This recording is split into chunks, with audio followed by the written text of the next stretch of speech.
That thing may not look like a cave from here. Trust me, it is a cave.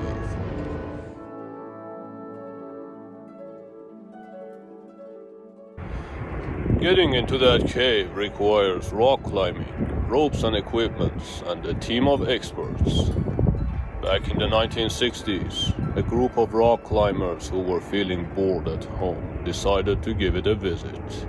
And that led to the discovery of some man-made materials, such as stairs, walls, and pieces of pottery. So, archaeologists were called into the action.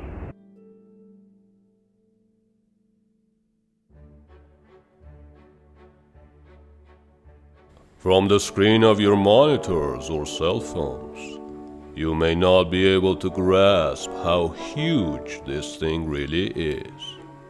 So I'll give you a little perspective. Let's zoom in at the bottom right corner.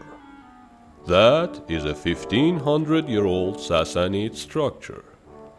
And that wall is 5 to 6 meters tall. And that is me standing right there.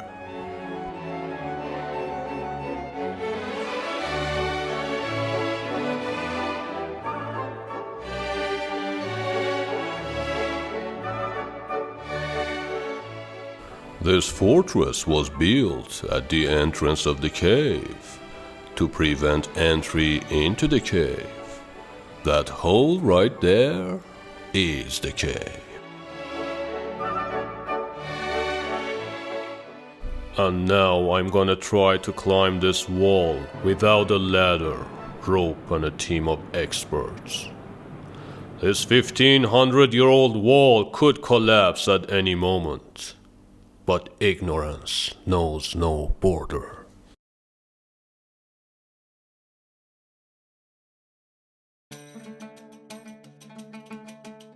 The year is 750 AD. A new power holds sway over the lands of Persia. The Abbasid Caliphate, rising from the ashes of the Umayyads, casts a long shadow. From the shores of the Mediterranean to the edges of the Indus River, their word is law. Northern Iran, with its labyrinthine valleys and soaring peaks, was a fortress built by nature itself. The Arabs, accustomed to open deserts, found themselves outmatched. The local people waged a relentless guerrilla war. They would melt away into the mountains, only to reappear and strike. At the heart of this resistance stood a man named Khorshid. A seasoned warrior and a shrewd strategist, he served as the governor of the northern territories. His name, meaning sun in Persian, was Apartment 4. To the people of the north, he was a beacon of hope, a symbol of their unwavering defiance. News of Khorshid's defiance reached the ears of the caliph himself, the ruler of the vast Abbasid Caliphate. This new caliph, named Al-Mahdi, was a man of ambition and cunning. He understood that brute force alone would not be enough to break the back of the Iranian resistance. Al-Mahdi devised a new strategy, one that played on the very values that Khorshid held dear: honor and trust. He sent envoys bearing gifts and promises of peace. The caliph, they claimed, had no desire for unnecessary bloodshed. He recognized the valor of Khorshid and his men. He offered them a deal-safe passage for the caliph's army through Khorshid's territory, in return for recognizing Abbasid authority and an end to the fighting. They swore sacred oaths on the Quran, pledging their word that the caliph's army would pass through Khorshid's lands peacefully, without causing harm. In the last video, we talked about some of the tactics that were used on this route to defend against an Arab invasion. Now, General Khorshid ordered his men to put their arms down and allow the Abbasid army to pass through. They were supposed to go to the northeast of Iran to take care of a job. The irony was that General Khorshid was the job. For the caliph's promises were a sham, a cruel deception. The moment his army, vast and relentless, reached the city of Amol, they struck. The city, caught off guard, fell quickly.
I had to stop myself from going all the way up in the cave.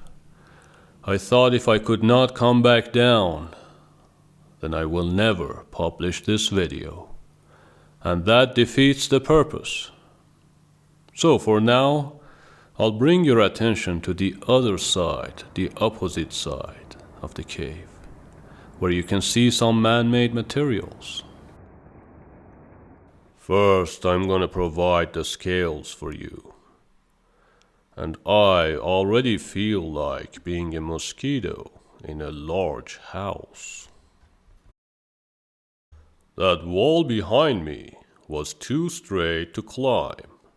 It was designed that way to prevent the enemy from climbing and reaching the storage rooms in the back. Those holes are storage rooms for weapons, shields, food, and all types of military resources. In 2017, a team of rock climbers reached the top, and along the way, they found some fragments of pottery.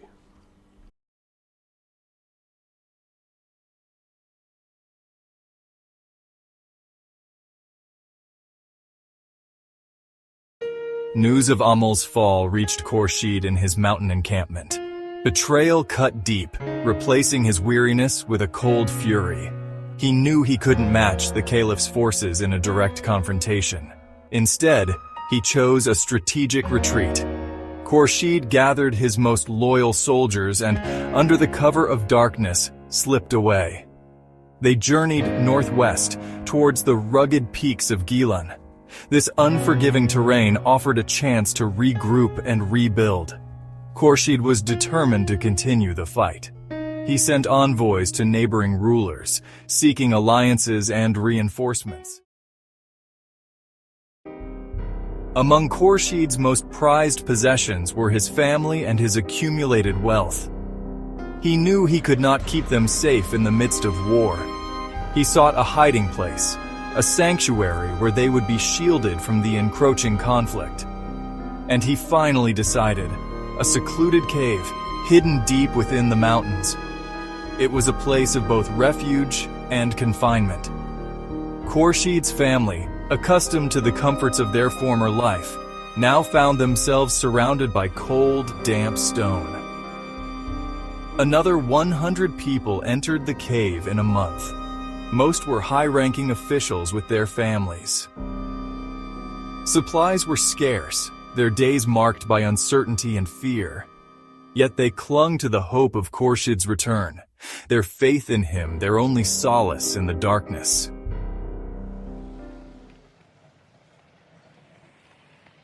This cave was primarily designed so that a group of soldiers would be guarding the Sassanid's military resources.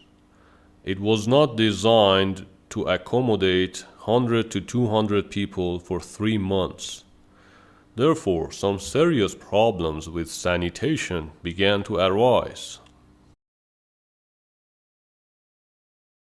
For 2.5 long months, Khorshid's family endured their subterranean confinement.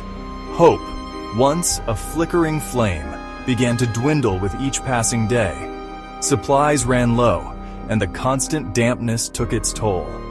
A sickness spread through the cave, its grip tightening with each passing hour. News of their plight reached Khorshid, carried by a survivor who had managed to escape the clutches of the disease. The weight of this news shattered Khorshid. The betrayal of the Caliph paled in comparison to the crushing guilt and despair that now consumed him. He had sought to protect his loved ones, but his actions had only led to their demise. Based on the described symptoms, today we believe that the disease was cholera. It killed 90% of the population. The remaining few survivors escaped the cave and surrendered to the Abbasid army. His wealth was now in the hands of the enemy. He had lost his power and prestige. His spirit, once unyielding, was broken. In his anguish, he chose to end his own life, his final act a testament to the depths of his despair. With Khorshid's death, his remaining forces disintegrated, their leaderless ranks scattering into the mountains. The Caliph's forces, under the command of his son, marched unopposed through the region, crushing the last vestiges of resistance. Northern Iran, once a beacon of defiance, fell under Abbasid control, a tragic testament to the devastating consequences of deceit and despair. In the last 40 years, many people have been coming here and looking for Khorshid's lost treasure. Well, that treasure was taken away by the Abbasid army 1300 years ago. If anyone needs free money, by all means dig elsewhere.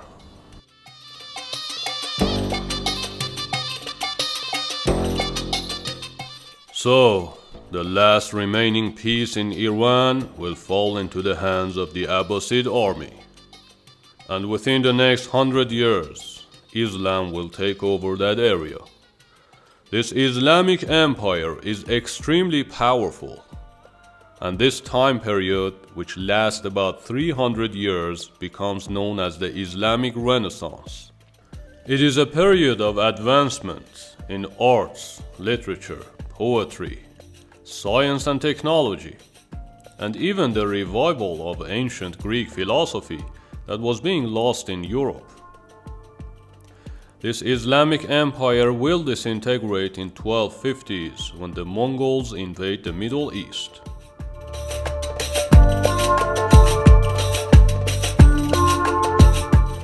But 600 years of this empire was long enough for Islam to become the main religion in the area, and for the Arabic language to predominate in most of the Middle East and North Africa. Iran became one of the few countries that managed to maintain its language.